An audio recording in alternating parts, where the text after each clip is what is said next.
Hello students, আজকে যে চ্যাপ্টারটি নিয়ে আমরা পড়াশোনা পড়ব অ্যাকচুয়ালি সেটা হচ্ছে chapter 8, marketing management, HRM and TQM concepts. আমি এবার বলছি আজকের চ্যাপ্টার হচ্ছে শেষ chapter 8, marketing management, HRM and TQM concepts. এর মধ্যে তিনটে পার্ট বেসিক্যালি রয়েছে, সেটা হচ্ছে একটা হচ্ছে মার্কেটিং ম্যানেজমেন্ট, একটা হচ্ছে একটা হচ্ছে HRM, যাকে বলে human resource management, and TQM মানে টোটাল কোয়ালিটি ম্যানেজমেন্ট। এই কনসেপ্টগুলো কি, আজকে এইগুলো নিয়ে আমরা পড়াশোনা করবো। খুব ইন্টারেস্টিং চ্যাপ্টার এটা, একটু সহজ আছে তুলনামূলকভাবে অন্যগুলোর চেয়ে। আচ্ছা, কনসেপ্ট অফ মার্কেটিং ম্যানেজমেন্ট।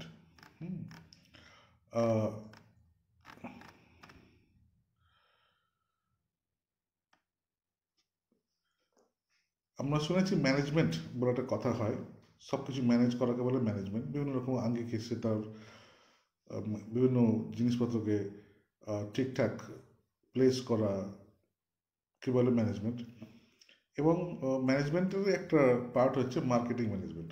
কারণ ম্যানেজমেন্ট তো কোয়ালিটি ম্যানেজমেন্টও হতে পারে, হিউম্যান রিসোর্স ম্যানেজমেন্টও একটা ম্যানেজমেন্ট। সুতরাং এরকমই একটা ম্যানেজমেন্ট হচ্ছে মার্কেটিং ম্যানেজমেন্ট, ঠিক আছে?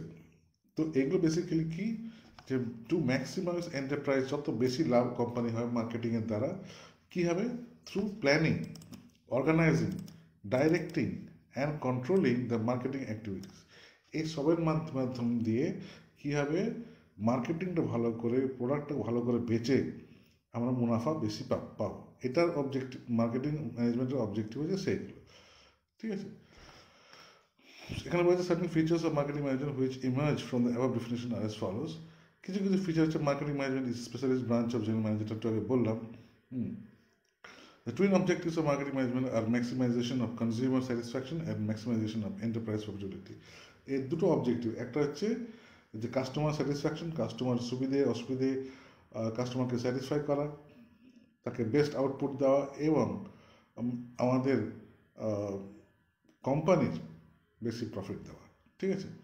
Marketing management is the planning, organizing, directing, and controlling of marketing activities like marketing research, pricing, sales, promotion, warehousing, transportation, and host of other functions. এতগুলো function রয়েছে marketing ম্যানেজমেন্টের মধ্যে, ঠিক আছে? প্রাইসিং মানে দাম ঠিক করা, সরি মার্কেটিং রিসার্চ মানে তুমি যেখানে প্রোডাক্টটা বেচবে তার সম্বন্ধে রিসার্চ করা বলে মার্কেটিং রিসার্চ। প্রাইসিং, তার দাম ঠিক করা। সেলস প্রমোশন, সেটাকে বিক্রি করার পদ্ধতি ঠিক করা। ওয়্যার হাউসিং, সেটাকে স্টোর করা একটা জায়গায়। ট্রান্সপোর্টেশন, সেটাকে এক জায়গা থেকে অন্য জায়গায় নিয়ে যাওয়া। এই হাবি যাবি যতগুলো রয়েছে এগুলো সব মার্কেটিংয়ের মধ্যে পড়ে। আচ্ছা, under the marketing management philosophy we will study the following 5 concept. 5টি কনসেপ্ট মার্কেটিং ম্যানেজমেন্টের মাধ্যমে আমরা শিখব। একটা হচ্ছে প্রোডাকশন কনসেপ্ট, একটা হচ্ছে প্রোডাক্ট কনসেপ্ট, একটা হচ্ছে সেলিং কনসেপ্ট, একটা মার্কেটিং কনসেপ্ট, একটা সোসাইটাল মার্কেটিং কনসেপ্ট, ঠিক আছে? প্রোডাকশন কনসেপ্ট হচ্ছে those companies who believe in this philosophy think that if the good services are cheap and they can be made available in many places, there cannot be any other problem regarding the sale. Production concept একটা important জিনিস হচ্ছে, এরা বিশ্বাস করে, এই ফিলোসফিটা বা এই দর্শন বিশ্বাস করে যে তুমি যদি একটা প্রোডাক্ট জিনিসের দাম কমিয়ে দাও, তাহলে তোমাকে বিক্রি করানো ভাবতে হবে, তুমি যেখানে সেটা বিক্রি করে দিতে পারবে, ঠিক আছে? আচ্ছা, এটা হচ্ছে তার দর্শন, product concept. Those companies who believe in the philosophy are of the opinion that if the quality of the goods or services is of good standard, the customers can be easily attracted. Product কনসেপ্টটা হচ্ছে উল্টোটা। Product concept বলছে যে এগুলো এক একটা দর্শন, এক একটা দিক, আঙ্গিক। যেমন ধরো প্রোডাকশন কনসেপ্টে যারা ট্রেনে ফেরি, বিভিন্ন রকম তোমার জিনিসপত্র ফেরি করে বেড়ায়, বিভিন্ন রকম জিনিসপত্র, সে বই হতে পারে, ওষুধ হতে পারে, তারা কিন্তু কোয়ালিটি দিকে ভাবে না, তারা ভাবে যে কোনোভাবে মালটাকে বিক্রি করে দিতে হবে, ঠিক আছে? দামটা এমন কম করে দিতে হবে যাতে মালটা এমনিতে বিক্রি হয়ে যায়। যেমন ফল, ট্রেনের মধ্যে যে ফলটা তুমি পাও, আপেল বা কমলা বা কিছু, সেখানে দেখবে খুব কমে পাবে, ট্রেন থেকে নেমে গেলে অনেক বেশি দাম, ঠিক আছে। সুতরাং তাদের আইডিয়া হচ্ছে যে ট্রেনের প্যাসেঞ্জারের মধ্যে দিয়ে এতগুলো প্যাসেঞ্জারের কাছে বিক্রি করে ওটা একদম নিঃশেষে শেষ করে দেওয়া, এক ঝুড়ি ফল শেষ করে দেওয়া। ঠিক আছে, এখানে কিন্তু কোয়ালিটি নিয়ে কেউ ভাবছে না, এখানে হচ্ছে যে দু জোড়া কমলালেবু সবচেয়ে কম দামে কে দেবে। ঠিক আছে, এটা হচ্ছে প্রোডাকশন কনসেপ্ট। কিন্তু প্রোডাক্ট কনসেপ্ট যখন তুমি বড় বড় দোকানে আসবে, সেখানে ধরো তুমি একটা এসি কিনতে যাচ্ছ, এয়ার কন্ডিশন, সেখানে তুমি দেখবে যে আগে প্রোডাক্টটা কত কোয়ালিটিটা কত ভালো। তুমি হয়তো সস্তা দামে এসি নিয়ে নিলে 1 বছর চলে নষ্ট হয়ে গেল, তাহলে তোমার লোকসানই হলো। তো প্রোডাক্ট কনসেপ্ট বলছে যে যদি প্রোডাক্টটা কোয়ালিটি ভালো হয়, ঠিক আছে, তাহলে তাকে সেল নিয়ে ভাবতে হবে না। এটা হচ্ছে প্রোডাক্ট কনসেপ্ট। ঠিক আছে, ওকে। নেক্সট হচ্ছে সেলিং কনসেপ্ট। বলছে those companies who believe in this concept think that leaving alone the customers will not help. Instead, there is a need to attract the customers towards them. They think that goods are not bought, but they have to be sold. The basis of this thinking is that the customers can be attracted. Selling কনসেপ্টে বলছে, খুব সুন্দর concept. Selling concept বলছে মানুষ সহজে কিছু কেনে না, মানুষকে কেনাতে হয়। ঠিক আছে, অনেক যে প্রোডাক্ট এখনকার মার্কেটে আসছে, অ্যামাজন, ফ্লিপকার্ট থেকে দেখবে, সেই জিনিসগুলো তোমাকে বোঝানো হয় তোমাকে দরকার।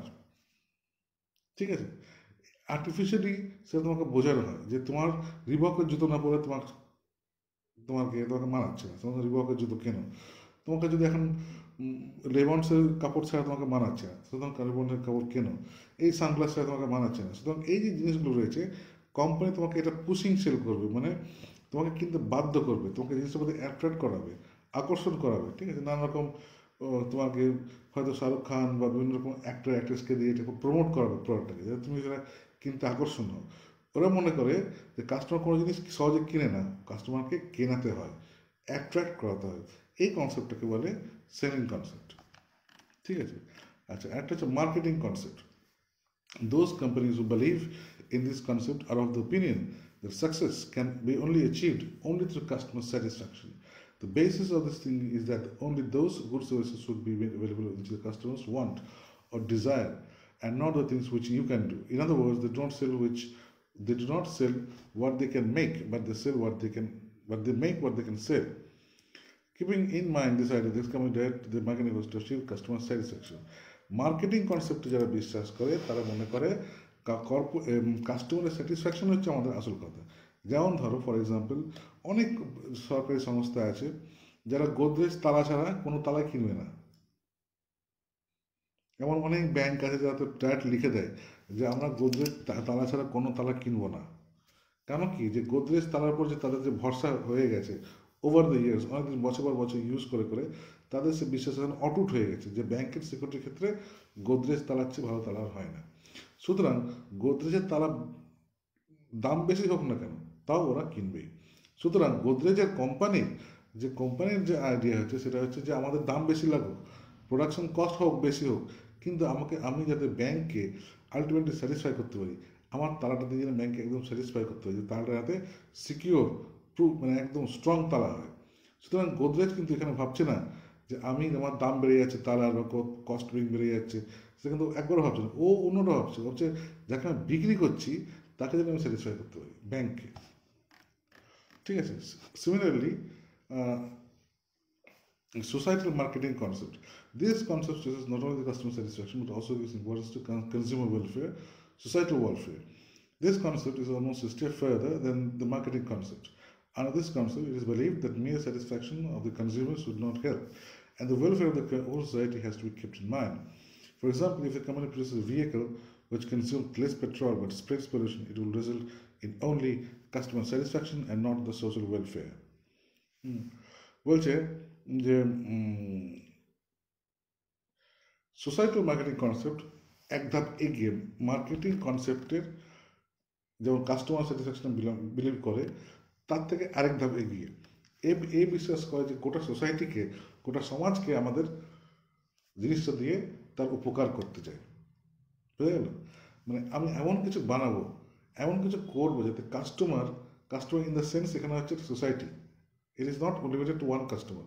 এখানে একটা কাস্টমার কথা হচ্ছে না, ওরা বলছে যে গোটা সোসাইটিকে আমরা স্যাটিসফাই করবো।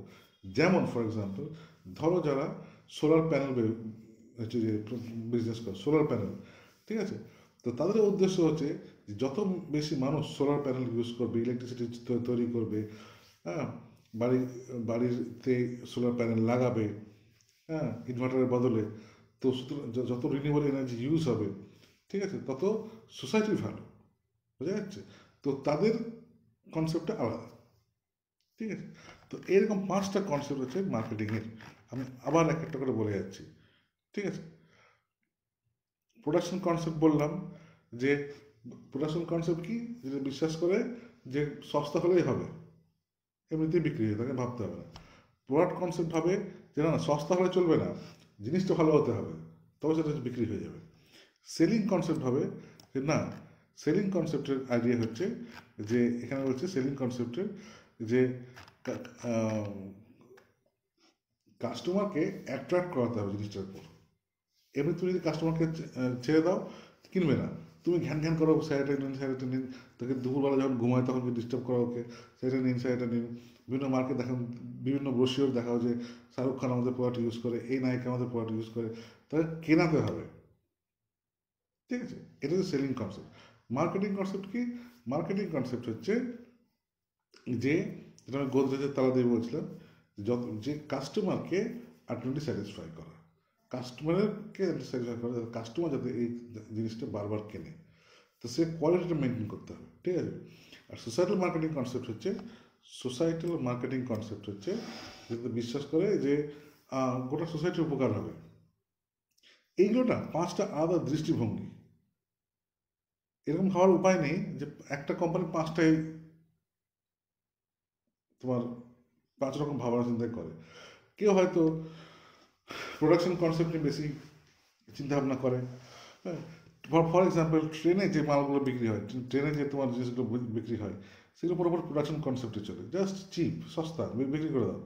প্রোডাক্ট কনসেপ্ট, প্রোডাক্ট কনসেপ্ট বড় বড় শপিং মল, হ্যাঁ, যেখানে দামি দামি ব্র্যান্ড বিক্রি বিক্রি হয়, যেমন রেমন্ড, তোমাকে লুই ভিতন, তারপরে হচ্ছে ধরো তোমাকে লুই ফিলিপ, এরকম বড় বড় প্রোডাক্ট বিক্রি হয়। ঠিক আছে? লিভাইসের জিন্স বিক্রি হয়, হ্যাঁ, সেগুলো হচ্ছে প্রোডাক্ট কনসেপ্ট বেস করে। সেলিং কনসেপ্ট, সেলিং কনসেপ্টের উপর তোমাকে, যেমন ধরো এই যে যেগুলো তোমার আগেকার দিনে ফেয়ারনেস ক্রিম, ফর্সা হওয়ার ক্রিম যেগুলো মার্কেটে তৈরি হতো, সেগুলো সব সেলিং কনসেপ্টে। মানে দেখাতো যেটা নায়ক, হ্যাঁ, সে ফেয়ার অ্যান্ড লাভলি ইউজ করে বা সেরকম প্রোডাক্ট ইউজ করে, এগুলো সব হচ্ছে সেলিং কনসেপ্ট। ঠিক আছে?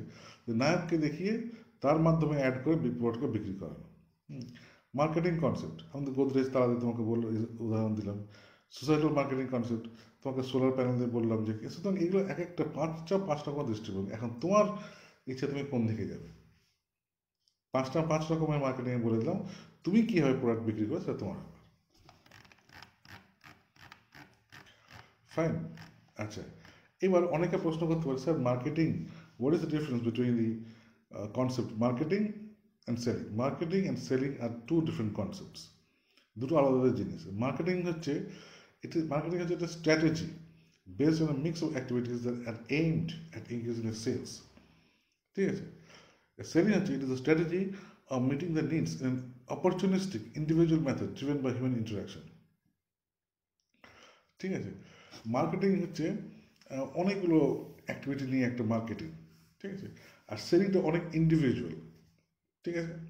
আচ্ছা, ফোকাস, মার্কেটিংয়ের ফোকাস হচ্ছে, it targets the construction of brand identity, needs for the consumers, and how to reach the consumers. It starts with the buyers and focuses constantly on the buyers' needs. And selling is the final act of buying goods or by the through point set. It starts with the seller and is focused with the seller's need. Marketing অনেক রকম research করে যে আমি যে প্রোডাক্টটা বিক্রি করবো সেটা কীরকম, কাস্টমারটা কীরকম, কাস্টমারকে কীভাবে বোঝাতে হবে, এই গোটা রিসার্চ কোন জায়গায় বোঝাতে হবে, সেগুলো গোটা রিসার্চটা হচ্ছে মার্কেটিং।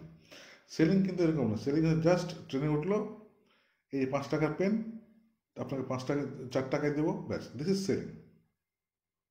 ঠিক, ইন্ডিভিজুয়াল, কোনো সমালোচনার কোনো দরকার নেই, জাস্ট তুমি ট্রেনে উঠে গেলো হকার, জাস্ট দুটো পেন দেখি বললো, দুটো পেন 10 টাকা, তুমি সঙ্গে সঙ্গে নিয়ে নিলে, কারণ তুমি জানো যে ট্রেন থেকে নামলে দুটো পেন দাম 14 টাকা হয়ে যাবে। ঠিক আছে? এফার্টস, মার্কেটিংয়ে তোমাকে এমন করে তোমাকে প্রেস করে যাতে তুমি, তোমার যাতে মনে হয় যে হ্যাঁ আমি জিনিসটা কিনি। ঠিক আছে, মার্কেটিংয়ে তোমাকে বিভিন্ন নায়ক নায়িকার মডেল ফডেল এসে তোমাকে অ্যাড ফ্যাড দেখিয়ে তোমাকে যেন সবাই নিচ্ছে স্যার এটা আপনিও নিন, এরকমভাবে তোমাকে বোঝানোর চেষ্টা করবে। কিন্তু ট্রেনে কি তোমাকে এসে বোঝানো, ট্রেনে সস্তা হচ্ছে আসল কথা সেখানে। নেবে তো নাও, না তো না নেবে। ঠিক আছে। আচ্ছা, বিজনেস এ কাস্টমার বিজনেস হচ্ছে কাস্টমার, মার্কেটিংয়ে কাস্টমারকে স্যাটিসফাই করা হয়, কিন্তু সেলিংয়ে জিনিসটা বিক্রি হয়ে গেলে আমার দায়িত্ব শেষ। ঠিক আছে। ফর এক্সাম্পল, অনেক রকম প্রোডাক্ট আছে, যেমন ধরো তারা ফিডব্যাক চাই। ধরো তুমি এলজি টিভির নিলে, তো 1 মাস পর এলজি কোম্পানি তোমার কাছে এলো, দিয়ে বললো স্যার এই যে টিভিটা ভালো চলছে, হ্যাঁ, 10-এর মধ্যে কত নম্বর দেবেন টিভিটাকে? ঠিক আছে। আর যে যে হকার তোমাকে ধরো একটা গামছা বিক্রি করলো ট্রেনে, সে কি তোমাকে 1 মাস পর জিজ্ঞেস করবে স্যার গামছাটা কেমন ছিল? জিজ্ঞেস করবে না। ঠিক আছে। তো this is the difference between marketing and selling. Marketing এ cost, the consumer determine the price determine the cost. আর এখানে cost determines the price selling. ঠিক আছে। এখানে মার্কেটিংয়ে the consumer determines the price. ঠিক আছে। আর the price determines the cost, বলতে চাইছে যেখানে কাস্টমার দামটা ঠিক করে মার্কেটিংয়ের ক্ষেত্রে, এবং দামটা, কস্ট মানে কি, যেটা উৎপাদন মানে যেটা খরচাটা হচ্ছে, এবং সেই বিক্রির দামটা ঠিক করে যে উৎপাদন খরচা কত হবে। কিন্তু সেলিংয়ে কস্ট ডিটারমিনস দ্য প্রাইস, অর্থাৎ আমার একটা মাল যদি বানাতে 1 টাকা খরচা হয়ে থাকে, তাহলে আমি জাস্ট 2 টাকা বিক্রি করবো। এটাই হচ্ছে সেলিংয়ের আইডিয়া, এর বাইরে কোনো আইডিয়া নেই। কিন্তু মার্কেটিংয়ের আইডিয়া হচ্ছে এই মালটা 10 টাকায় হলেও কাস্টমার কিনে ফেলবে। ঠিক আছে। আচ্ছা, মোটিভ, মার্কেটিংয়ের মোটিভ হচ্ছে কাস্টমার স্যাটিসফ্যাকশন হচ্ছে প্রাইমারি মোটিভ, আর সেলিংয়ের motive, sales are the primary motives. Orientation external market orientation, আর সেলিং হচ্ছে internal market orientation. External market orientation মানে হচ্ছে এর ব্যাপ্তি অনেক বেশি, মার্কেটিংয়ের ব্যাপ্তি অনেক বেশি, এটা অনেক দূর দূর অব্দি পৌঁছয়, ইন্টারন্যাশনাল পৌঁছাতে পারে। তো জার্মানির একটা জিনিস হয়তো ইন্ডিয়াতে বিক্রি হয়, ইন্ডিয়ার একটা জিনিস জাপানে বিক্রি হচ্ছে, এরকম। কিন্তু সেলিং কিন্তু এরকম না, সেলিং হচ্ছে ছোটোখাটো জায়গার মধ্যে। Perspective, it takes an outside in perspective, it takes an inside out perspective. এটা বুঝতে হবে, ছেড়ে দাও। আচ্ছা, কনসেপ্ট, মার্কেটিং কনসেপ্ট অনেক বড়, অনেক রিসার্চ করা হয় মার্কেটিং কে নিয়ে, কিন্তু সেলিংয়ে অত রিসার্চ হয়েছে না, সব জিনিসটা জাস্ট বিক্রি হলেই চলবে। ঠিক আছে। তো আরও অনেক রয়েছে, তোমরা এগুলো নিজেদের পড়ে পড়ে বোঝার চেষ্টা করবে, আমি অনেকগুলো বলে দিলাম। একটা বলে মাইন্ডসেট, মার্কেটিংয়ের মাইন্ডসেট হচ্ছে টু স্যাটিসফাই, নাম্বার ওয়ান যেটা পরীক্ষার, এটা কিন্তু এই জিনিসটা কিন্তু পরীক্ষার জন্য খুব ইম্পর্টেন্ট, এটা আসতেও পারে পরীক্ষাতে, difference between marketing and selling. ঠিক আছে। হয়তো ধরো 5 নম্বরের কোশ্চেন আসলো, তুমি 5টা পয়েন্ট লিখে দিলে এখান থেকে, বা 10 নম্বরের কোশ্চেন, 10টা পয়েন্ট লিখলে। ঠিক আছে। তো মার্কেটিংয়ের মাইন্ডসেট হচ্ছে স্যাটিসফাই দ্য কাস্টমার, মার্কেটিং মানে হচ্ছে কাস্টমারকে স্যাটিসফাই করা, আর সেলিংয়ের কনসেপ্ট হচ্ছে কাস্টমারকে জাস্ট জিনিসটা গুছিয়ে দেওয়া। বোঝা গেল?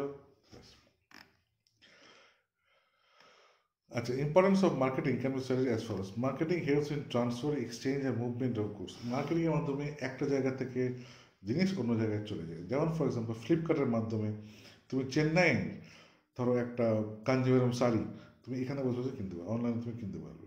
ঠিক আছে। তাহলে জিনিসটা চিন্তা করো, কাঞ্জিভারাম শাড়ি চেন্নাই থেকে চলে আসো তোমার বহরমপুরে। Second, marketing is helpful in raising and maintaining the standard of living of the community. ঠিক আছে। এটা স্ট্যান্ডার্ড অফ লিভিংটা বাড়িয়ে দেয়। কেন? ফর এক্সাম্পল, আগেকার দিনে বহরমপুরের তোমাকে কি তোমাকে কিছুই সেরকম পাওয়া যেত না। আগেকার বহরমপুর বলতে তোমাকে এই চপের দোকান আর হচ্ছে মিষ্টি সিঙ্গারা, এরকম, এর বাইরে কোনো খাবার ছিল না। কিন্তু যখন 2000 সালটা এলো, একের পর এক এগ রোলের দোকান, তারপরে তোমার বিরিয়ানির দোকান, বিরিয়ানির যে কী জিনিসটা তো বহরমপুর মানুষ জানতোই না, বিরিয়ানির দোকান, তারপরে হচ্ছে তোমাকে কী বলবো, এই যে এখন যেমন পিজার দোকান, এসব আসছে মার্কেটিংয়ের ফলে। ঠিক আছে। এরা নিজেদের প্রোডাক্ট নিয়ে আসছে, মার্কেটিং করছে, এবং অনেক মানুষের জীবনযাত্রা বদলে দিয়েছে। মানুষ এখন অনেক বেশি খরচা করতে চায়, পিজা খেতে চায়, সে বিরিয়ানি খেতে চায়, সে ধরো লেবানিজ ফুড খেতে চায়, সে বসে এখানে বসে বসে আমেরিকান ব্রিটিশ খাবার খেতে চায়। সুতরাং মার্কেটিং একদিক দিয়ে বলতে পারো যে মানুষের স্ট্যান্ডার্ড অফ লিভিং, বা যে জীবনের যে আদব কায়দা বা যে চাহিদা বা যে স্ট্যান্ডার্ড যে ছিল, সেটা অনেকটা উঁচু করে দিয়েছে। ঠিক আছে। Marketing creates employment, marketing employment create করে। যেমন ফর এক্সাম্পল ধরো এখন কত বিরিয়ানির দোকান হয়েছে, কত খাবারের আউটলেট আছে, কোনো জায়গায় পিৎজা পাওয়া যাচ্ছে, তো কোনো জায়গায় বার্গার পাওয়া যাচ্ছে, কোনো জায়গায় এগরোল বিক্রি হচ্ছে, তো কোনো জায়গায় ধরো অন্য কোনো খাবার বিক্রি হচ্ছে। ঠিক আছে, তো এত যে লোকে খাটাখাটনি করছে, বিভিন্ন রেস্টুরেন্টে বিভিন্ন কত লোক কাজ করছে, ঠিক আছে, এবং যে বয়টা তোমার সে খাবার সে রেস্টুরেন্ট থেকে নিয়ে তোমার কাছে ডেলিভার করছে, তো কত লোক এর সঙ্গে জড়িয়ে আছে। ঠিক আছে, সেই জন্য বলে যে marketing creates employment, marketing employment বাড়ায়, মানুষকে বেশি বেশি কাজ দেয়। Marketing as a source of income and revenue, marketing এটা তো বলার অপেক্ষায় রাখে না যে মার্কেটিং হচ্ছে ইনকামের একটা রাস্তা, রেভিনিউ জেনারেশনের রাস্তা। বুঝতে পারছো কেন? ঠিক আছে, marketing acts as a basis for making decisions.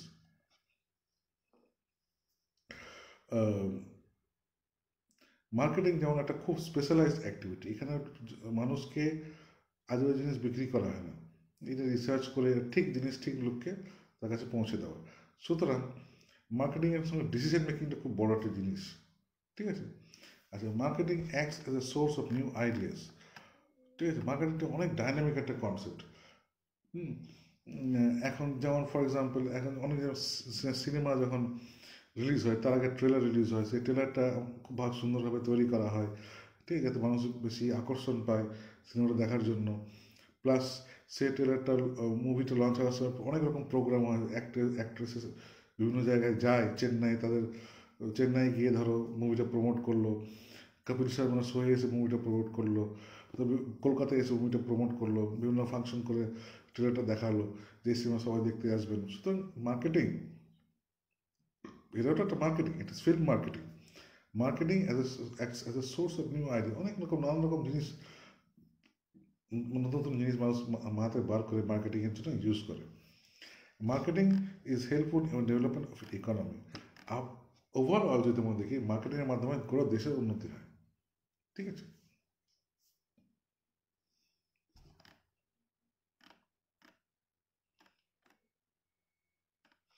মার্কেটিংয়ের চারটে পি আছে: product, pricing, promotion and placement. Product, the product management and product marketing aspects of marketing deal with the specifications of the actual goods services and how to relate to the end user's needs and wants. Production product would be mall, which is only top and luxury brands. যে এখানে বলছে যে চারটে P দিয়ে মার্কেটিংটা তৈরি। ঠিক আছে, এবং প্রথম হচ্ছে প্রোডাক্ট। অবশ্যই প্রোডাক্টটা কী জিনিস, প্রোডাক্ট কী কী আমি বেচবো। ঠিক আছে, তারপরে আসে তার প্রাইসিং, তার দাম নির্ধারণ করা। ঠিক আছে, তারপরে আসে প্রমোশন, সেটাকে প্রমোট করা। হুম, যেমন ফর এক্সাম্পল প্রোডাক্ট হতে পারে এয়ার কন্ডিশন। ঠিক আছে, একটা product LG air condition. Pricing, তুমি একটা দাম ঠিক করলে যে ফর এক্সাম্পল 5 টনের, সরি 1.5 টনের 5 স্টারওয়ালা একটা এসি, হ্যাঁ, এলজি কোম্পানির দাম হচ্ছে 35,000 টাকা। সুতরাং মোটামুটি স্ট্যান্ডার্ড রেট ঠিক করলে, হ্যাঁ, সেটাকে প্রমোট করা, সেটা বিভিন্ন রকম শাহরুখ খান বা বিভিন্ন রকম নানান বড় বড় অ্যাক্টর এসে প্রমোট করছে, এই এসি হাওয়া খুব ভালো, হ্যাঁ, এটা নিন সেটা নিন। ঠিক আছে, এটা হলো প্রমোশন। আচ্ছা, প্লেসমেন্ট, এবং তুমি এই এসিটাকে নিয়ে গিয়ে বিভিন্ন দোকানে দিলে, বড় বড় শপিং মলে দিলে, যাতে করে মানুষ বেশি বেশি আকর্ষণ হয় জিনিসটার উপরে, এর জন্য কিনতে পারে। তো বুঝতে পারছো তো চারটে পি কি রিলেটেড? এটা হচ্ছে প্রোডাক্ট, তারপরে হচ্ছে প্রাইসিং, তারপর প্রমোশন অ্যান্ড প্লেসমেন্ট, তোমার চারটেই ঠিক মতো করতে হবে। ঠিক আছে, এবং প্লেসমেন্ট যেখানে সেখানে রাখলে চলবে না। তুমি ধরো এসিটাকে নিয়ে গ্রামের একটা দোকানের মুদিখানা দোকানে রেখে দিলে, কেউ কিনবে? কেউ মানে বুঝবে না। সুতরাং এসিটাকে তোমাকে এমন একটা জায়গায় ভালো দোকান দিতে হবে যেখানে মানুষ রেগুলার যায়, শপিং মলে দিতে হবে, যে মানুষ রেগুলার যায়, যেখানে কেনা বেশি হয়, লেনদেন বেশি হয়। ঠিক আছে, প্লেসমেন্টটা খুব ইম্পর্টেন্ট। আচ্ছা,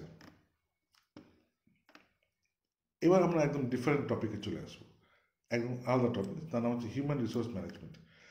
ঠিক আছে, এটা এখন তোমরা বুঝতে পারবে না, কিন্তু এটা কোম্পানি যখন তোমার চাকরিতে ঢুকবে তখন যে বুঝবে যে হিউম্যান রিসোর্স ম্যানেজমেন্টটা কী বড় জিনিস এবং এটা কত ভাইটাল একটা রোল প্লে করে।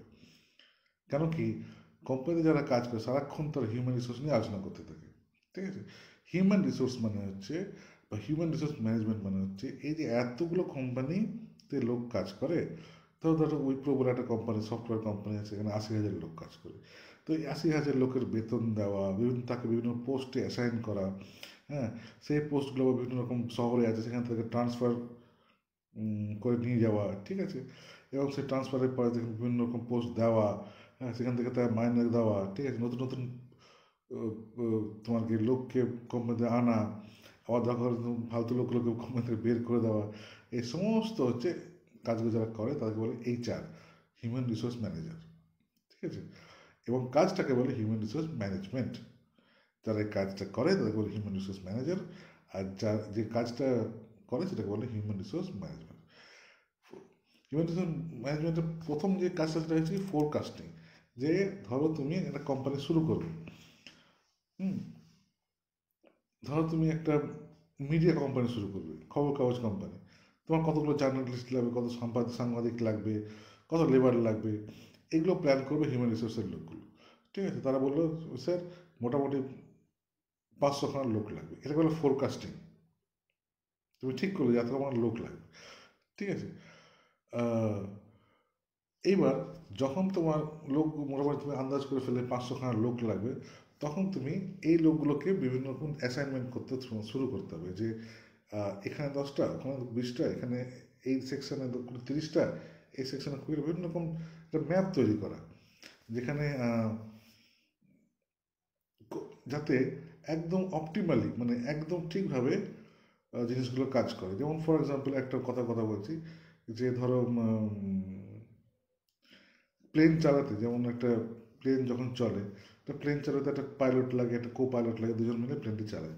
এখন যদি আমাকে 5 জন ঠেলে দিই, দুজন ঝগড়া করতে করতে সময় যাবে, প্লেনটা একদম অ্যাক্সিডেন্ট করে যাবে, ঠিক আছে। সুতরাং যে পজিশনে যতজন লোক লাগে ঠিক ততজনই দেওয়া, ঠিক আছে। আচ্ছা, অ্যান্টিসিপেটিং ম্যান পাওয়ার প্রবলেমস বা প্রজেক্ট অ্যান্টিসিপেটিং, এমন একটা সময় আসতে পারে যখন তোমাকে নিয়ে আন্দাজ করতে হবে যে না, এবার কিন্তু লেবার শর্টেজ হতে পারে, সুতরাং আগে থেকে লেবারের ব্যবস্থা করা। লেবার বলতে মধ্যে হচ্ছে এমপ্লয়ি, ঠিক আছে।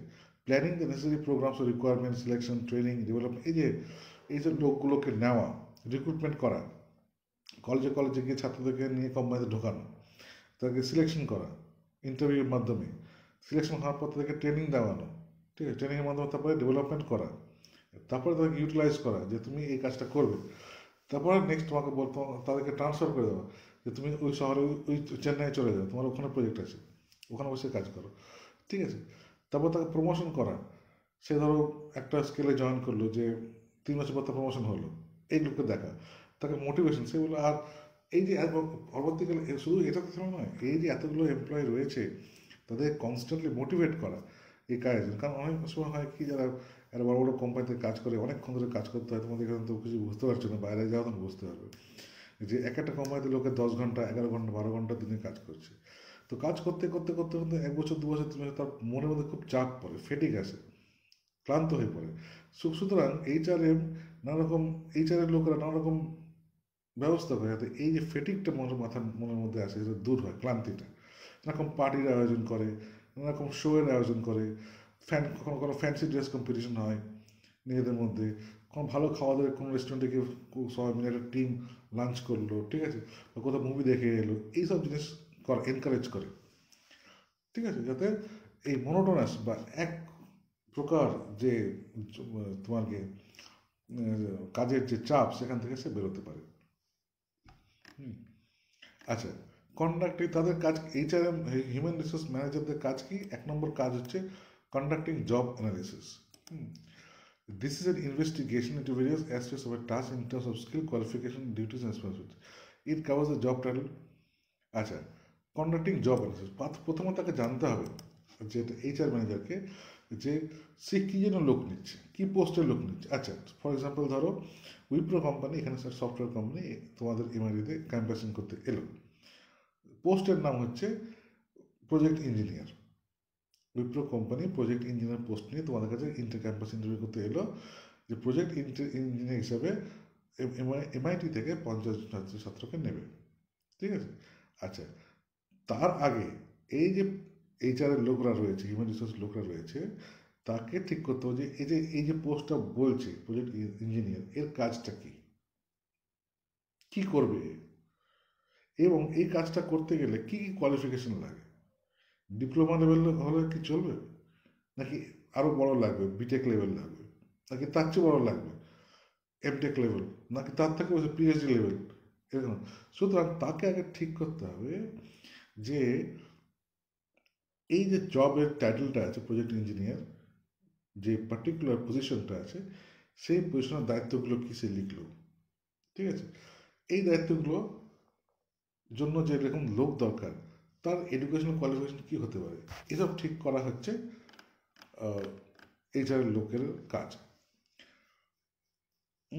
জব ডিসক্রিপশন মানে তাকে লিখতে হবে সুন্দরভাবে যে একটা প্রজেক্ট ইঞ্জিনিয়ারের কাজগুলো কী কী।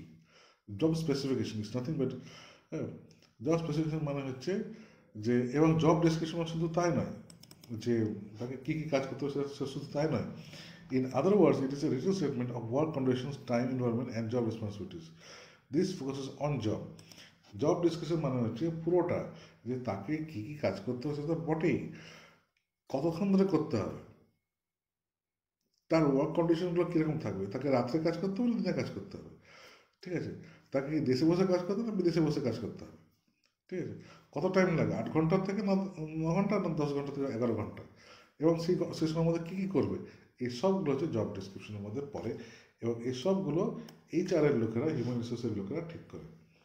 জব স্পেসিফিকেশন মানে কি? Is nothing but description of the salient features of the person to be recruited in a specific job. It is a standard against which salient features of the employee are matched with a job specification. In other words, it describes the personal qualities of the employees like their knowledge, skills, experience, qualities of the decision-making abilities, etc.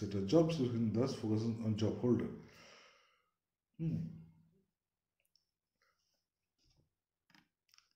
তোমাদের জন্য, তোমার just বোঝার জন্য এখানে বিভিন্ন একটা পোস্টের advertisement তোমাকে দিয়েছি, দেখো। মিনিস্ট্রি কোথায়, চাকরিটা কোথায়? Ministry of finance, government of India, Faridabad. Job description মানে কী করতে হবে? একটা প্রফেসরের post, the post of professor, এটা হচ্ছে জব ডেসক্রিপশন। এবং জব ডেসক্রিপশন কী লিখছে, তাকে কী করতে হবে? টিচিং দিতে হবে, তাকে পড়াতে হবে, এবং শুধু তাই নয়, তাকে রিসার্চও করতে হবে, এবং শুধু তাই নয়, তাকে কনসালটেন্সিও করতে হবে, অর্থাৎ বিভিন্ন কোম্পানির সঙ্গে টাই আপ করে চলতে হবে, বিভিন্ন কোম্পানির যে সমস্যাগুলো তা সেগুলো সলভ করতে হবে, এবং এর সাথে সাথে অ্যাডমিনিস্ট্রেশন, এই কাজগুলো দেখতে হবে। অ্যাডমিনিস্ট্রেশন মানে কীরকম? অ্যাডমিনিস্ট্রেশনের কাজ কাকে বলে? এমপ্লয়, তার আন্ডারে যে এমপ্লয়িগুলো আছে তাদেরকে ম্যানেজ করা, তাদেরকে পোস্টিং করা, তাদেরকে জব কাজগুলো দেওয়া, ঠিক আছে? এগুলোকে বলে অ্যাডমিনিস্ট্রেশন কাজ, ঠিক আছে?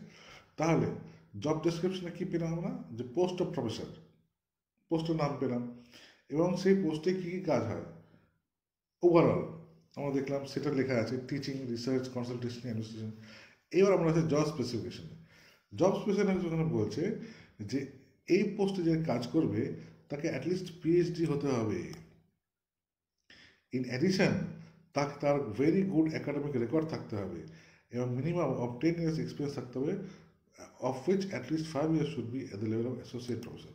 সো এইটা হচ্ছে যেটা আমরা বলি বাংলা ভাষায় বাংলা ভাষায় বলতে সহজ বলি কোয়ালিফিকেশন, সেটাকে ইংরেজিতে বলে জব স্পেসিফিকেশন, ঠিক আছে? এইবার যা তোমরা বুঝতে পারলে জব ডেসক্রিপশন কাকে বলে, হ্যাঁ, জব স্পেসিফিকেশন কাকে বলে, ঠিক আছে? এবার রিক্রুটমেন্ট মানে হচ্ছে, এইবার পোস্ট ঠিক হয়ে গেল,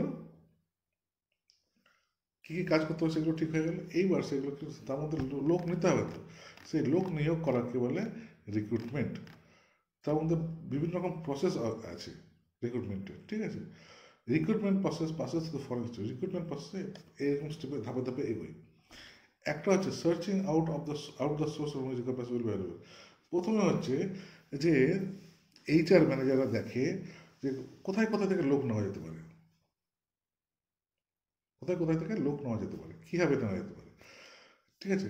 developing the techniques two attract the suitable candidates, এবং ভালো ভালো ভালো ছেলেগুলোকে কীভাবে নেওয়া যেতে পারে তার টেকনিকটা ওদেরকে জানতে হয়।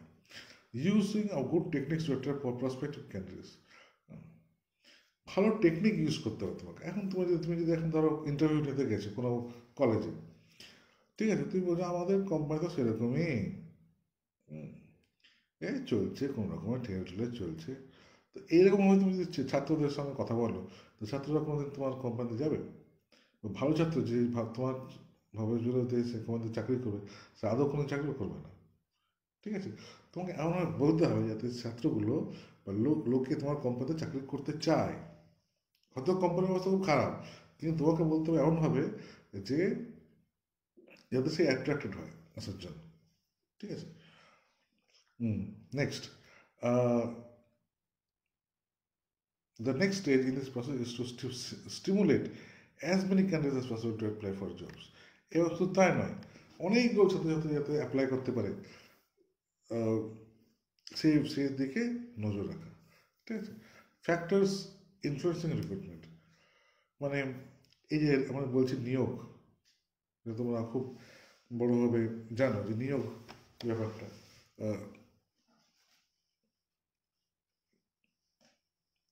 যে নিয়োগ কিসের উপর ডিপেন্ড করে।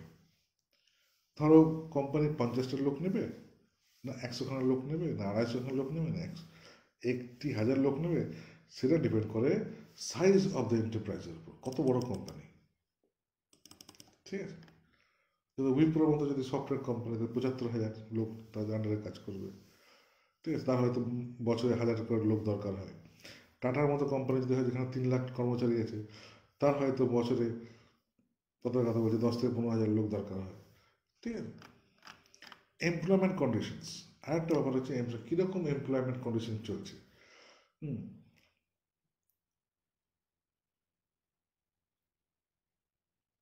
দেখা গেল এমন একটা সময় দেশে চলছে যেখানে দেশের লোকের কিন্তু বেশি স্কিল নাই, অত এডুকেটেড না কাজ করার জন্য, সেখানে তুমি ভালো ভালো লোক পাওয়া খুব মুশকিল হয়ে যাবে। হ্যাঁ, তো এমপ্লয়মেন্ট কন্ডিশন মানে তাই যে কীরকম আবহাওয়া চলছে দেশে, হ্যাঁ, তাতে করে ক্যান্ডিডেটকে নেওয়া যাবে কি নেওয়া যাবে না। স্যালারি স্ট্রাকচার এবং ওয়ার্কিং কন্ডিশনস, মাইনেপত্র খুব বড় একটা ফ্যাক্টর। ধরো কোনো চাকরির যদি এরকম যদি কোনো চাকরি আছে 50,000 টাকা বেতন দেবে মাস গেলে, এবং ওয়ার্কিং কন্ডিশন ভালো, কোনো রকম খুব বিরাট কিছু কাজ করতে হবে না, তাহলে কত লোক ছেলে মেয়ে অ্যাপ্লাই করে বলো তো। আর যদি বলে 50 টাকা মাইনে দেবো মাসে, তো কে অ্যাপ্লাই করবে, কে অ্যাপ্লাই করবে? সুতরাং স্যালারি স্ট্রাকচারটা খুব বড় ম্যাটার করে। আচ্ছা, রেট অফ গ্রোথ, এমন একটা কোম্পানি আছে যাদের নাম শুনে লোকে যেতে চায়, সেই কোম্পানিতে চাকরি করতে চায়, যেমন টাটা, রিলায়েন্স, হ্যাঁ, তারপরে তোমার এরকম সরকারি চাকরি। এর কেন কেন কি এদের গ্রোথ রেটটা খুব ভালো, এই কোম্পানির সুনামের জন্য। উইপ্রো সফটওয়্যার কোম্পানি, পিডাব্লিউসি, এদের একটা সুনাম আছে, এদের গ্রোথ আছে ভালো। এমন একটা কোম্পানিতে তুমি চলে গেছে যেখানে ডুবতে যাচ্ছে, মানে যে কোম্পানি ডুবছে, তো তুমি যদি সেখানে চাকরি জয়েন করো, তাহলে তোমার কি অবস্থা কী হবে? 2 বছর পর তোমার চাকরি চলে যাবে। কিন্তু যে কোম্পানি উঠছে, মানে গ্রো করছে, সেখানে যদি যোগদান করো, তাহলে তোমার ভবিষ্যতে প্রমোশন হবে, তুমি এক জায়গা থেকে আরেক জায়গায় প্রমোশন হলে খুব বড় জায়গায় যেতে পারবে। ঠিক আছে? এবার আমরা জানতে চাইবো, তাহলে ওটা গেল, এগুলো হচ্ছে যে রিক্রুটমেন্টটা কিসের উপর নির্ভর করে। এবার আমরা পড়বো যে রিক্রুটমেন্ট প্রসেস, অর্থাৎ কীভাবে লোকজনকে নেওয়া হয়, কী কী পদ্ধতিতে। ঠিক আছে? একটা হচ্ছে রিক্রুটমেন্ট প্ল্যানিং। প্রথমে যেটা করা হয় সেটা হচ্ছে কী কীভাবে লোকজনকে নেওয়া হয় তাটা প্ল্যানিং করা হয়, সেটাকে বলছে রিক্রুটমেন্ট প্ল্যানিং। ঠিক আছে? Strategy development, once it is known how many with qualification of candidates required, the next step in this regard is to establish a strategy for recruiting the candidates. যখন তোমার recruitment planning হয়ে গেল, অর্থাৎ তুমি এটা ঠিক করে ফেললে যে এই পোস্টের জন্য আমার লোক চাই, তার কাজগুলো, এই পোস্টের কাজ হচ্ছে এই, ঠিক আছে, তার জব ডিসক্রিপশন হয়ে যাবে এবং তার কোয়ালিফিকেশন হচ্ছে এই কোয়ালিফিকেশন, তখন তুমি স্ট্র্যাটেজিটা নাও যে কীভাবে তুমি রিক্রুটমেন্ট করবে। ধরো কেন কেন কেন ফর এক্সাম্পল, ধরো তোমার দরকার পিএইচডি লেভেল ক্যান্ডিডেট। হ্যাঁ, এমন ক্যান্ডিডেট যার কোয়ালিফিকেশন হচ্ছে পিএইচডি। ঠিক আছে? সেখান থেকে স্ট্র্যাটেজি তোমাকে স্ট্র্যাটেজি বদলাতে হবে, অন্যরকম স্ট্র্যাটেজি নিতে হবে। ঠিক আছে? কারণ পিএইচডি লেভেল ক্যান্ডিডেট সহজে পাওয়া যায় না, তার পরীক্ষার ব্যবস্থা তো অন্যরকম হবে। হ্যাঁ, কিন্তু তুমি যদি বলো প্লেন ডিপ্লোমা, তাহলে কত ছেলে আছে ডিপ্লোমা করা, তাই না? তো তার স্ট্র্যাটেজি অন্যরকম হবে। সার্চিং, এবার তোমাকে খুঁজতে হবে। এবার তুমি ঠিক করে নিয়েছো, তুমি স্ট্র্যাটেজি তোমার ডেভেলপ হয়ে গেছে, কীভাবে লোক নেবে, তুমি মোটামুটি প্ল্যানিং করে নিয়েছো, রিক্রুটমেন্ট প্ল্যান হয়ে গেছে। আচ্ছা, এবার তুমি ঠিক করবে যে এই লোকগুলোকে তুমি কোথা থেকে নেবে। সোর্সেস অফ রিক্রুটমেন্ট, এটা কিন্তু পরীক্ষায় আসতে পারে। তাহলে সোর্সেস অফ রিক্রুটমেন্ট দুটো বড় বড়, they are broadly two categories, internal source আর এক্সটার্নাল সোর্স। ঠিক আছে, এটা পরে বলছি। ইন্টারনাল সোর্স আর এক্সটার্নাল সোর্স। স্ক্রিনিং, স্ক্রিনিং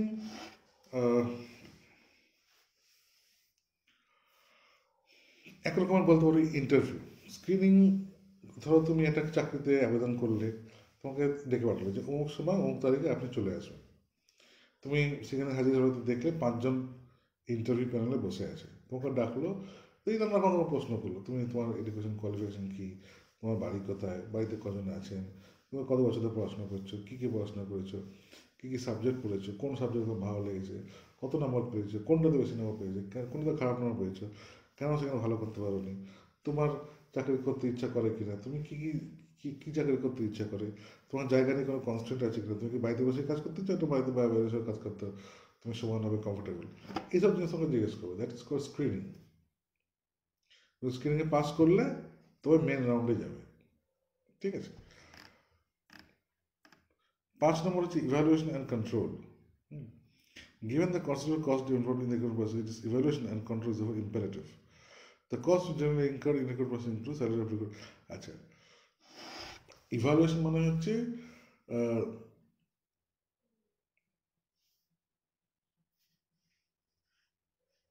যে এই যে ধরো পরীক্ষা করানো, হ্যাঁ, ইভ্যালুয়েট করা এতজন লোককে, সেটাকে বলছি ইভ্যালুয়েশন অ্যান্ড কন্ট্রোল। ঠিক আছে, এবং রিক্রুটমেন্ট করতে না অনেক পয়সা লাগে, কারণ কি যারা রিক্রুটমেন্ট করবে তাদের স্যালারি দিতে হয়। ঠিক আছে, তারপরে সেইগুলো cost of time spend for preparing job, তাদেরকে তো খুঁজে বার করতে, অ্যাডভার্টাইজ করতে হয়, সেখানে খরচা লাগে, অ্যাডমিনিস্ট্রেটিভ এক্সপেন্সেস লাগে। ধরো এই যে একটা কোম্পানি এমআইটি আসবে ইন্টারভিউ করতে, তাহলে থেকে কলকাতা থেকে এখানে আসতে হবে, সেই খরচাটা আছে, রাস্তায় খাওয়া দাওয়ার খরচাটা আছে, এই যে সে এক্সট্রা কলকাতা থেকে বহরমপুর এলো, তার জন্য সে টিএ বিল ক্লেম করবে, তার জন্য সে হোটেল চার্জ পারবে, বুঝলেন তো? সুতরাং এই এত খরচা রয়েছে। আচ্ছা, recruitment, meaning and sources of recruitment with diagram. এখানে সোর্সেস অফ রিক্রুটমেন্ট আমি একটু আগে আমরা বলেছিলাম না, internal source of recruitment. Internal source of recruitment হচ্ছে হচ্ছে ভেতর থেকে রিক্রুটমেন্ট হওয়া। ভেতর থেকে রিক্রুটমেন্ট হওয়া। ভেতর থেকে রিক্রুটমেন্ট মানে কি? প্রমোশন। ঠিক আছে, প্রমোশন হলে দেখা গেল অনেকে অনেকে কি হয় যে প্রমোশন হতে হতে একটা জায়গায় আসে। ধরো কথা বলছি, যেমন ব্যাংকের যারা অফিসার হয় না, ব্যাংকে যারা কাজ করে তারা যাদের অফিসার হয়, তাদের প্রফেশনাল অফিসার বলে। প্রথম শুরুতে প্রফেশনাল অফিসার হয়। ব্যাংকে ধরো ক্লারিক্যাল স্টাফ আছে যারা ক্লারিক্যাল কাজ করে, গ্রুপ ডি স্টাফ আছে যারা গ্রুপ ডি কাজটা করে, অফিসার আছে, এরা অনেক ভাগ আছে। তো এই যে ক্লারিক্যাল স্টাফগুলো যারা আছে, ক্লারিক্যাল যে কাজ টাজ করে, তারা কিন্তু পরীক্ষা দিয়ে প্রমোশনের মাধ্যমে অফিসার হয়ে যেতে পারে। ঠিক আছে, সুতরাং অফিসার পোস্টে, এই ক্লারিক্যাল পোস্ট থেকে সে অফিসার পোস্টে গেল, এটাকে বলে প্রমোশন। তাহলে কি হলো? তাহলে এইভাবে আমি লোক পেলাম, রিক্রুটমেন্ট হলো। এটাও কিন্তু রিক্রুটমেন্ট, তাহলে হচ্ছে রিক্রুটমেন্ট না, কিন্তু এটাও এক ধরনের রিক্রুটমেন্ট। রিটায়ারমেন্ট, এই যে ধরো অনেক সময় দেখ সরকার থেকে করে কি, যারা 60 বছর বয়স, তো রিটায়ারমেন্ট এজ বাড়িয়ে 65 করে দিল। কেন? কি ওই যে 65 করে দিল। ঠিক আছে, আচ্ছা, এবং যাতে সে কাজ করতে পারে, আরও বেশি করে কাজ করতে পারে কোম্পানিতে। কিন্তু কখনো দেখা যায় যে রিটায়ারমেন্টের পরেও, রিটায়ার করে গেছে, তবুও বলো আপনি এসে এই কাজটা একটু সামলান, অর্ধেক মায়না দেবো আপনাকে, পেনশন তো পাচ্ছেন, প্লাস আপনাকে অর্ধেক মায়নাও দেবো, আপনি প্লিজ যতদিন পারেন এই কাজগুলো করে যান। সুতরাং কিছু খুব দক্ষ কর্মচারী যারা থাকে তারা রিটায়ারমেন্টের পরে কিন্তু কাজ করে। ঠিক আছে, আচ্ছা, ফর্মার এমপ্লয়িজ মানে হচ্ছে এরা কিন্তু রিটায়ারমেন্ট করেনি, ধরো এক সময় কাজ করতো। ঠিক আছে, যেমন ধরো আমি যে কোম্পানিতে আগে কাজ করতাম, উইপ্রো কোম্পানিতে যে আমি কাজ করতাম, এখন উইপ্রো কোম্পানি আমাকে ডেকে পাঠায় যে তুমি এসো, তোমাকে আমরা 5 লাখ টাকা করে মাইনা দেবো, তুমি আবার আমাদের সংস্থার হয়ে কাজ করো। তো সেটা হবে ফর্মার এমপ্লয়িজ, আমি যখন যাবো ফর্মার এমপ্লয়িজে কাজ করতে যাবো, ঠিক আছে। আচ্ছা, ট্রান্সফার। ট্রান্সফার মানে হচ্ছে ধরো চেন্নাই নতুন প্রজেক্ট শুরু হচ্ছে, হুম, তো তোমার কলকাতা থেকে কিছু লোক চলে যাবে চেন্নাই, কলকাতায় এক্সেস লোক হয়ে গেছে, কোম্পানি তার কী করবে, কলকাতার লোককে চেন্নাই পাঠিয়ে দেবে, ট্রান্সফার করে দেবে, যাতে সেখানকার কাজগুলো দেখতে পারে। ইন্টারনাল অ্যাডভার্টাইজমেন্ট, এটা প্রাইভেট কোম্পানিতে খুব হয়। ইন্টারনাল অ্যাডভার্টাইজমেন্ট, যে কোম্পানি ধরো নিজেই অ্যাডভার্টাইজমেন্ট ছাড়ে যে আমাদের এরকম এরকম লোক দরকার, হুম, প্রাইভেট কোম্পানিতে খুব হয় এটা, যে আমাদের এরকম কাজ জানার লোক দরকার, কেউ যদি এরকম কাজ জেনে থাকেন তাহলে অ্যাপ্লাই করুন, তাকে আমরা ফার্স্ট প্রেফারেন্স দেবো। হুম, এবার ধরো কেউ, সে হয়তো সেরকম নলেজ কারো আছে, সে অ্যাপ্লাই করলো, সে ওই কোম্পানির মধ্যেই সে তখন অন্য একটা পোস্টে চলে গেল, বুঝা গেল? এটা বলে ইন্টারনাল অ্যাডভার্টাইজমেন্ট।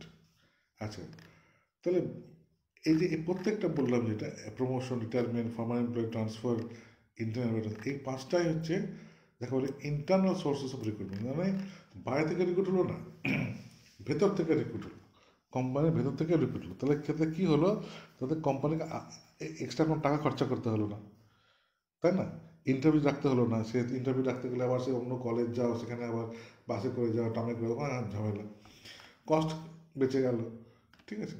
আর অন্য বাইরের লোক থেকে না হচ্ছে, নিজের কোম্পানির লোক, চেনা লোক না ভালো, ঠিক আছে। ট্রেনিং কস্ট কোনো খরচ বেঁচে গেল, কারণ সে তো কম ট্রেন্ড লোক, কোম্পানি নিজের লোককে যদি আমি নিই, তো সে ট্রেনিং প্রাপ্ত লোক, তো সে তাকে নতুন করে ট্রেনিং নিতে হবে না, রিলায়েবল অ্যান্ড ইজি প্রসেস, খুব সহজে হয়ে যাবে। হুম, আচ্ছা, লিমিটেশনসও কিছু আছে, ঠিক আছে।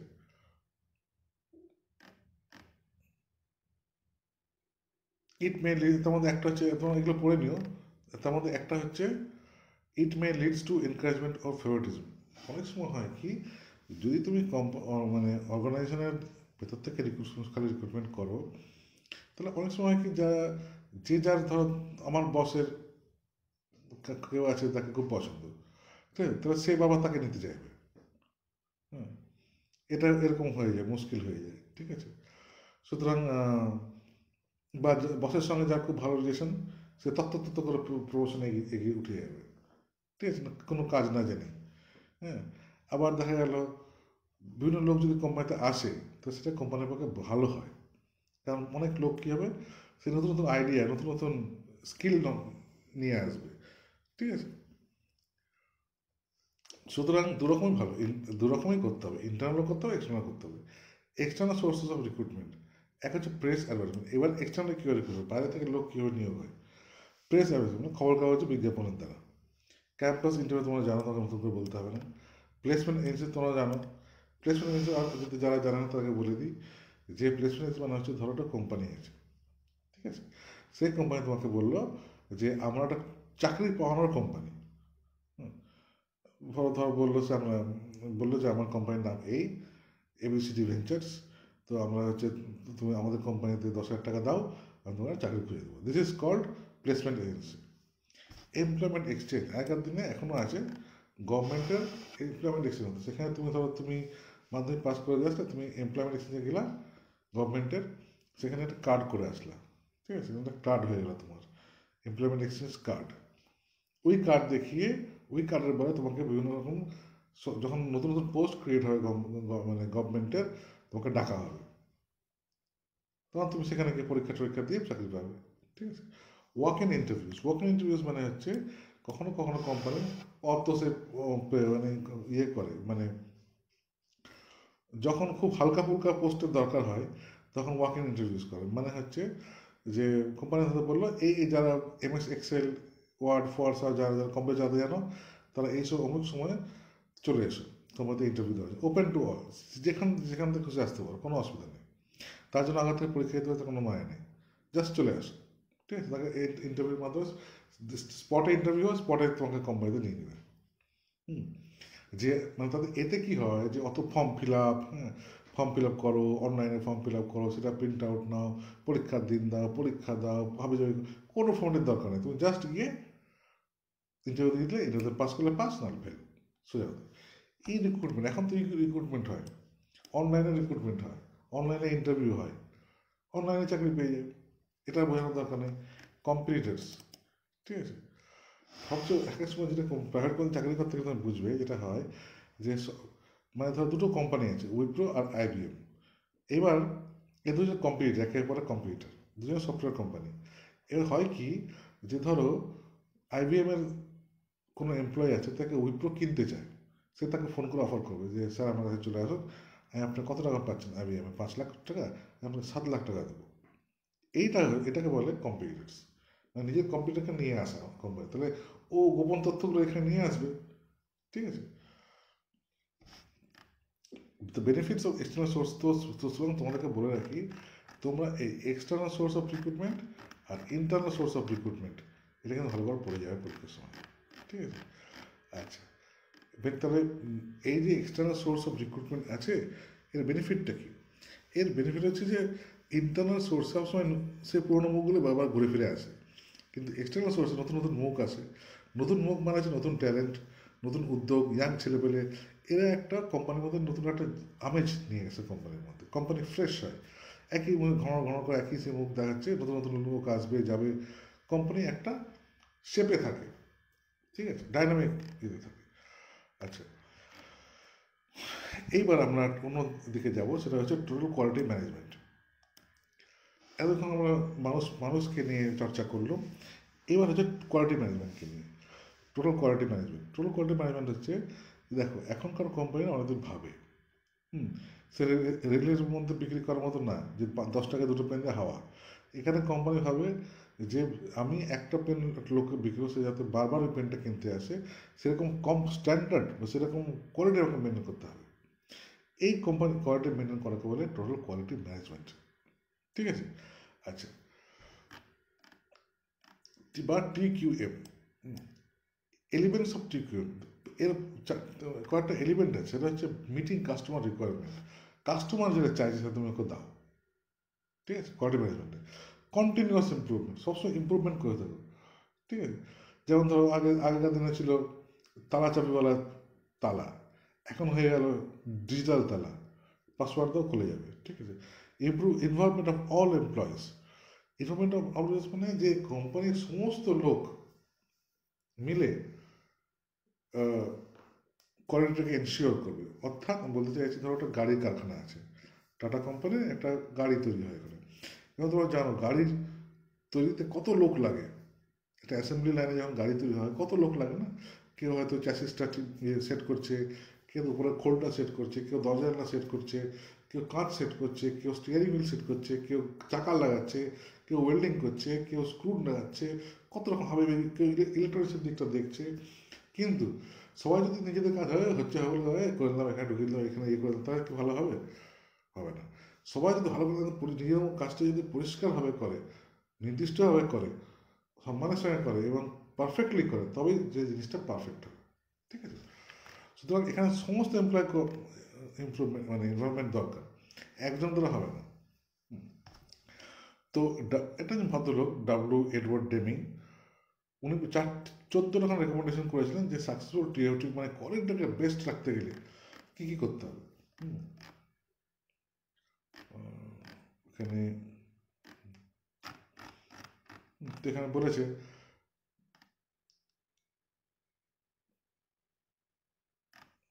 যেমন বলছে put everyone in the company to work on transformation, have patience to accommodate, সবাইকে বলো যে নতুন নতুন চেঞ্জ নিয়ে আসতে, ঠিক আছে, নতুন টেকনোলজিকে অ্যাডপ্ট করতে, নতুন টেকনোলজি তোমাকে অ্যাডপ্ট করতে হবে। ইমপ্রুভ কনস্ট্যান্ট, তোমাকে কনস্ট্যান্টলি ইমপ্রুভ করতে হবে, ঠিক আছে। End the practice of awarding business of price tag alone, do not drive price down at the cost of quality. কখনো লোকে হয়তো তোমাকে বলছে, দাদা আপনাদের প্রোডাক্টটা খুব দামি, ও হবে না, ও দাম দিয়ে আমাদের সব পোষাবে না। তুমি দাম সেটা মেটাবার জন্য কী করলে, দামটা কমিয়ে দিলে। দামটা দেবে না কম না, তোমাকে কোয়ালিটি খারাপ করতে হবে, যে কোয়ালিটি খারাপ করতে হবে লোকে নেবে না। সুতরাং তুমি দামের সাথে কোনো কম্প্রোমাইজ করবে না, তুমি বলবে যে না, আমাদের যে প্রোডাক্ট সেটা এই দামে সম্ভব, এই দামে নেওয়া সম্ভব। এর চেয়ে কম দামে যদি আমি দিই তাহলে প্রোডাক্টের যে রেপুটেশন, তালাটার যে রেপুটেশন বা টিভির যে রেপুটেশন সেটা খারাপ হয়ে যাবে। ঠিক আছে, অ্যাডপ্ট অ্যান্ড ইনস্টিটিউট লিডারশিপ। ঠিক আছে, don't attend control the special leadership. Break down barriers between staff areas. Develop high level of understanding to mutual problem solving throughout the relation. Problem solving attitude থাকতে হবে একটা অর্গানাইজেশনের মধ্যে। Drive out fear, ভয়টাকে দূর করতে হবে। Stop to harangue workers, even slogans exhortation of the workforce as this evidence in factory. কখনো কোনো মানুষকে বকো না, চিল্লি চিল্লি তুই নাটটাকে এরকম টাইট করে দিলি, তুই কাজে জানিস না, তোকে কামড় থেকে বের করে দেবো, এরকম কিন্তু কখনো নিজের কর্মচারীর সঙ্গে করতে নেই। কেন কি এরকম করলে না মানুষের মধ্যে একটা ভীতির সঞ্চার হয়। তোমার যে এমপ্লয়ি আছে তোমার আন্ডারে তার একটা ভীতি, ভয়ের মধ্যে কাজ করবে, এবং ভয় থেকে কিন্তু ভালো জিনিস আসে না। ঠিক আছে, কত রকমের উনি রেকমেন্ডেশন দিয়েছেন দেখো। Institute training A precondition for continue, মানে তাদেরকে কর্মচারীদেরকে ট্রেনিং দিতে হবে যাতে সে ভালো করে কাজগুলো করতে পারে পারফেক্টলি। ঠিক আছে, institute a vigorous programme of education and self improvement, তারা যাতে সেলফ ইমপ্রুভমেন্ট করতে, তারাও যাতে সবসময় ট্রেনিংয়ের মধ্যে থাকে, বেটার অ্যাটিটিউড নিয়ে থাকে। ঠিক আছে, এই জিনিসগুলো তো তোমাকে করতে হবে। করলে কি হয়, অ্যাডভান্টেজ অফ টিকিউএম, মানে এতগুলো কাজ ঠিক ঠিক করতে যদি করতে পারো তাহলে অ্যাডভান্টেজগুলো কি হবে, তুমি তোমার যে কম্পিউটার তো তুমিও তালা বানাও, তোমার ইয়ে অন্য একটা কোম্পানিও তালা বানায়, গোদরেজ কোম্পানিও তালা বানায়, এবিসিডি কোম্পানিও তালা বানায়, কিন্তু লোকে কিন্তু গোদরেজটাই নেবে কেন, কোয়ালিটি ভালো। ঠিক আছে, এটাই বলছে sharpens competitive edge of the enterprise. Excellent customer satisfaction, যদি তোমার কাস্টমার স্যাটিসফাইড হয় তোমাকে কিছু ভাবতে হবে না। ইমপ্রুভমেন্ট ইন অর্গানাইজেশনাল পারফরমেন্স, গোটা অর্গানাইজেশনের মধ্যে এটা তোমাকে কোয়ালিটির একটা অ্যাপ্রোচ তোকে রাখতে হবে। দেখবে যাতে পরিবেশ নষ্ট না হয়, দেখবে যাতে মানুষ ঠিকমতো জিনিসগুলো ইউজ করে। অনেক অনেক কোম্পানিতে দেখবে পেপারে খুব ওরা কড়াকড়ি করে যে প্রিন্ট আউট নেবে না, অযথা প্রিন্ট আউট নেবে না, প্রিন্ট আউট যদি নাও বা সেই কাজগুলোকে যেখানে সেখানে ছুঁড়ে ফেলবে না, ডাস্টবিনে প্রপারলি রাখবে। এই শুধু কোয়ালিটি কিন্তু শুধুমাত্র প্রোডাক্টে তাই না, গোটা অর্গানাইজেশনটার মধ্যে একটা কোয়ালিটি রাখতে হবে, স্বচ্ছতা, হ্যাঁ, এসব একটা তোমাকে ইয়ের মধ্যে রাখতে হবে। ঠিক আছে, শুধু এটা কিন্তু একটা প্রোডাক্টটা শুধু নয়, গোটা অর্গানাইজেশনের মধ্যে সংস্থার মধ্যে তোমাকে পরিচালনা করতে হবে। আচ্ছা, next good public image of the enterprise. এতে কি হয় যে তোমার মানে কাস্টমারের চোখে তোমার কোম্পানি অনেক উঁচুতে থাকে, সে তো প্রেফার করে যে না আমি এই কোম্পানির মালিক কিনবো। ঠিক আছে, এবং তুমি দেখবে তোমাদের প্রাইভেট লাইফে তোমার বাড়িতেও কিন্তু এরকমই হয়, সর্ষের তেল কিনবে, দেখবে তোমার মা বলবে যে না এই কোম্পানিরই সর্ষের তেল আমি কিনবো। ধরো তুমি কাপড় কিনতে গেলে, ধরো তুমি বলো না আমি রেমন্ড কোম্পানির কাপড় কিনবো, কেন তোমার মাথায় এই জিনিসটা আসে কেন, কেন তুমি জানো এই কোম্পানিটা ভালো। কী করে জানলে, কেন তুমি রেগুলার ইউজ করে করে দেখেছো যে এই কোম্পানির মাল অনেক দিন পর্যন্ত যায় এবং খুব রিলায়েবল কোম্পানি, এ ঠকায় না, যাচ্ছে কিনলাম কালকে ছেড়ে গেল ওরম না। সুতরাং এই জিনিসগুলো আছে না, একটা কষ্টার্জিত, অনেক কষ্ট করে এই জিনিসের তারা এখানে পৌঁছেছে, যেখানে মানুষ তাদের প্রোডাক্টগুলোকে অ্যাপ্রিসিয়েট করতে পারে, ভালোবাসতে পারে। ঠিক আছে, আমরা যেটা আমরা শিখলাম আজকে সেটা হচ্ছে মোট তিনটে জিনিস আজকে আমরা শিখলাম। সেটা হচ্ছে মার্কেটিং ম্যানেজমেন্ট। মার্কেটিং ম্যানেজমেন্ট আমরা দেখলাম যে মার্কেটিং কত রকমের হয়, হ্যাঁ তাই না, মার্কেটিং কত রকমের হয় আমরা দেখলাম, কেন মার্কেটিং লোকে করে সেটা আমরা দেখলাম, মার্কেটিংয়ের অ্যাপ্রোচটা কী, মার্কেটিংয়ের থিওরিটা কী, মার্কেটিং কেন করে লোকে, কারণ সেলিং কেন করতে চায় না, সেলিং আর মার্কেটিংয়ের তফাৎ কী, এসবটা আমরা দেখলাম, তাই না। আচ্ছা, নেক্সট আমরা এইচআরএমে গেলাম, এইচআর আমরা দেখলাম যে এইচআরের কাজগুলো কী কী, সে কীভাবে জব ক্রিয়েট করে, জব ডেসক্রিপশন মানে কি, জব টাইটেল মানে কি, এসব আমরা দেখলাম। এবং দেখলাম যে জব তৈরি করতে মানে জব তৈরি করা খুব সহজ কাজ নয়, একবার জব তৈরি হয়ে গেলে তারপর তো রিক্রুটমেন্টের প্রসেসটা শুরু হয়, রিক্রুটমেন্ট আবার অনেক রকমের হয়, তাই না, আমরা দেখলাম দু রকমের মেন হয়, ইন্টারনাল সোর্সেস অফ রিক্রুটমেন্ট আর external source of recruitment. Internal source of রিক্রুটমেন্টেও কিছু কিছু অ্যাডভান্টেজ ডিসঅ্যাডভান্টেজ রয়েছে, এক্সটার্নাল সোর্স অফ রিক্রুটমেন্টেও তার কিছু অ্যাডভান্টেজ ডিসঅ্যাডভান্টেজ রয়েছে, এটা আমরা দেখলাম। আচ্ছা, TQM and total quality management আমরা দেখলাম যে কোয়ালিটি হচ্ছে সবচেয়ে বড় ইম্পর্টেন্ট জিনিস। কোয়ালিটি ভালো থাকলে তোমার প্রোডাক্ট যদি কোয়ালিটি ভালো থাকে তোমার জিনিসটাকে বিক্রি করা নিয়ে কোনো অসুবিধা হবে না। সুতরাং তুমি যদি কোয়ালিটি বেস্ট করতে হয় তাহলে তোমাকে কী কী করতে হবে সেটা আমরা দেখলাম আজকে, এবং আমরা দেখলাম যে এর অ্যাডভান্টেজগুলো কী। যদি আমি করি 14টা পয়েন্ট যেটা আমাদের আজকে পড়লাম, যে যেগুলো করলে কোয়ালিটি বাড়ে, প্রোডাক্টের কোয়ালিটি বাড়ে। আচ্ছা, প্রোডাক্টের কোয়ালিটি যদি বাড়ে তাহলে কোম্পানির কী কী লাভ হয় সেগুলো আমরা আজকে দেখলাম। সুতরাং এই মোটামুটি আজকে আমরা পড়লাম, ঠিক আছে। এটা আমাদের লাস্ট চ্যাপ্টার শেষ হয়ে গেল, তাহলে আমাদের গোটা সিলেবাস। এরপরে যেটা আমি করবো সেটা হচ্ছে একটা ক্লাস নেব যেখানে আমি গোটা সিলেবাসটাতে কী কী কী পড়লাম, হ্যাঁ, যাতে তোমরা একটা ওভারভিউ পাও, একটা ছবি পাও, সেটা আমি এই নেক্সট ক্লাসে তোমাদেরকে নেব, ঠিক আছে। কত এইটুকুই, আজকে সিলেবাস শেষ। Thank you.